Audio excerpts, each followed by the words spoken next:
أهلا بيكم في حلقة جديدة من بودكاست خطواتي.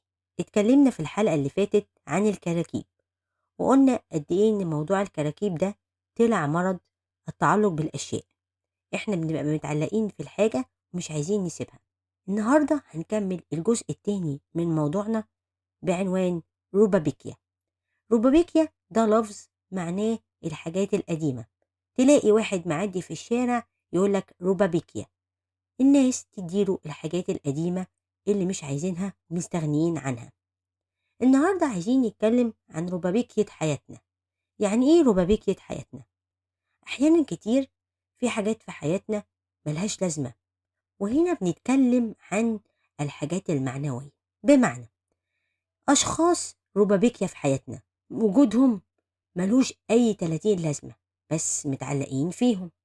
ربابيكية الأفكار، في أفكار كتير قوي متعلقين بيها وماسكين فيها، أفكار قديمة وغلط وبرضه مش عايزين نستغنى عنها. تصرفات بنعملها، تصرفات ربابيكيا فعلا، ربابيكيا في أسلوبها وفي رد فعلها، وبرضه لسه مصممين نعمل نفس التصرفات الربابيكيا. حاجات كتير في حياتنا ربابيكيا، سواء أفكار، أشخاص، أشغال، معارف، حاجات ملموسة، كل دي ربابيكيا في حياتنا. انت عارف بره في الدول الأجنبية قرب راس السنة بيرموا الحاجات القديمة في الشارع، بيستغنوا عنها عشان يخشوا السنة الجديدة وهم بحاجات جديدة وفكر جديد.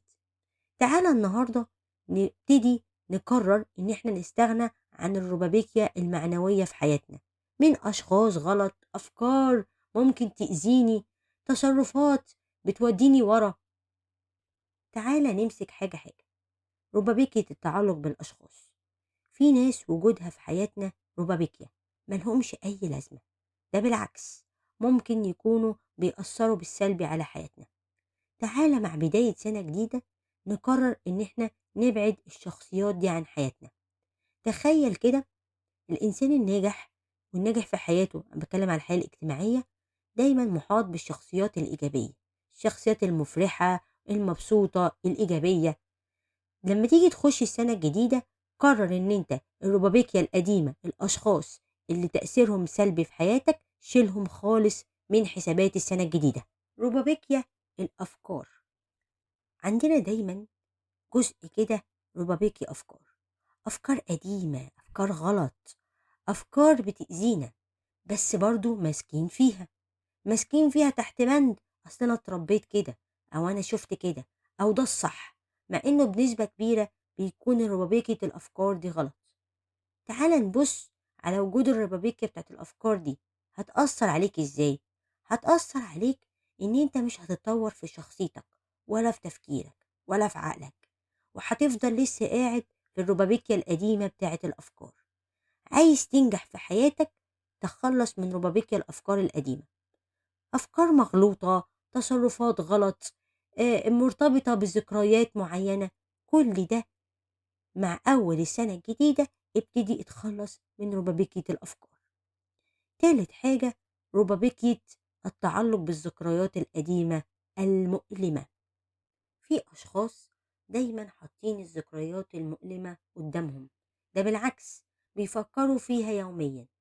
طبعا ده بيعيق إن هما ياخدوا خطوة لقدام، لأنه قاعدين باصين ورا على الذكريات المؤلمة. الذكريات دي عاملة زي كيس مليان رمل كتير وشايله على كتفك، مش عارف تمشي قدام. سيب الكيس ده خالص وبص لقدام، بص لقدام مع سنة جديدة وبداية جديدة. ارمي الذكريات المؤلمة من حياتك، أو قول لها أنا مش شايفك، أنت مش موجودة. عايزة تبقى موجودة خليها موجودة، لكن أنا مش شايفك ومش هحطك في دماغي، ومش هشغل وقتي بحاجات حصلت وفاتت. أنا عارفة إن الذكريات دي بتسيب جرح وبتسيب أثر فينا، لكن ممكن تخليك ما تطلعش قدام، ما تخليكش إنسان أحسن. عايز تفضل زي ما أنت، خليك شايل الذكريات دي، لكن لو عايز تطلع قدام شيلها خالص من حساباتك. يا صديقي العزيز، انت داخل على سنة جديدة، سنة من الواضح ان فيها مشاكل. طيب أنتِ بتحبطيني والّا بتشجعيني؟ لأ، أنا باشجعك إن أنت تخش للسنة دي مستعد. خُد معاك أسلحة، أسلحة تقدر تقاوم بيها السنة الجديدة، تقاوم بيها المشاكل اللي جاية وأي حاجة هتقابلك. بس قبل ما تشيل الأسلحة دي، شيل الحاجات العتيقة، الرُبابيكيا، الأسلحة القديمة من أفكار وذكريات وشخصيات، شيلهم وارميهم خالص. تسلّح بأفكار جديدة، أفكار إيجابية، شخصيات حلوة، ذكريات جميلة، هي دي اللي هتساعدك تعدّي الحياة.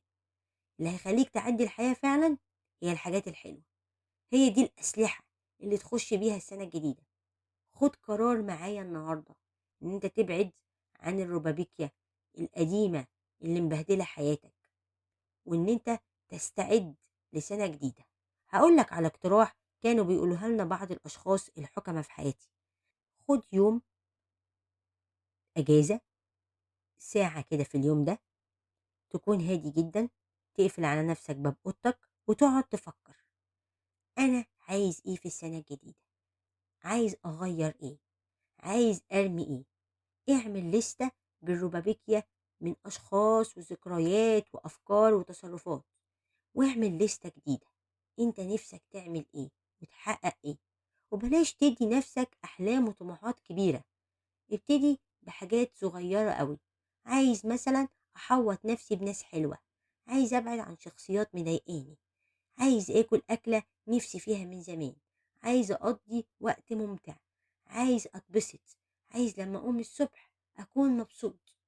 ابتدي حط أهداف جميلة وصغيرة عشان تعرف تحققها. يا صديقي، الحياة بسيطة ومش مستاهلة. أنا لسه فاقدة شخص كان عزيز عليا، الشخص ده آخر مرة شفته كان عندي حوالي 10 سنين، بس لغاية دلوقتي فاكرة ضحكته، فاكرة ابتسامته وكلامه الحلو.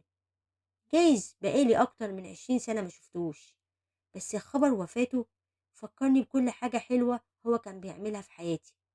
خليك شخصية مؤثرة زي الشخص ده، خليك تسيب بصمة حلوة في اللي حواليك، ناس يفتكروا لك حاجاتك الحلوة. لأن احنا فعلا في زمن محتاجين نطبطب على قلوب بعض، محتاجين إن الحياة تبقى أسهل. احنا بقينا بنصعب على نفسنا الحياة. يعني الدحيح كان عامل حلقة عن النجاح، ولخص في الآخر إن النجاح الحقيقي هو إن أنت تحاوط نفسك بناس حلوة وذكريات جميلة عشان تعيش مبسوط. معظم اللي بينجحوا ماديا بيبقوا عندهم اكتئاب ومحاولات انتحار. بنصحك تسمع الحلقة بتاعت الدحيح لأنها فعلا أثرت فيا. مع موت الشخص ده اكتشفت إن الحياة أتفه وأبسط من إن أنا ممكن أقعد أضيع وقت ومجهود على حاجات وفي الآخر ممكن ما وصلهاش، ووصلت لها هحس بالتعاسة. انبسط. أتمنى لكم سنة جديدة، سنة سعيدة، تكونوا فيها مستعدين وفرحانين ومبسوطين. كل سنة وانتم طيبين.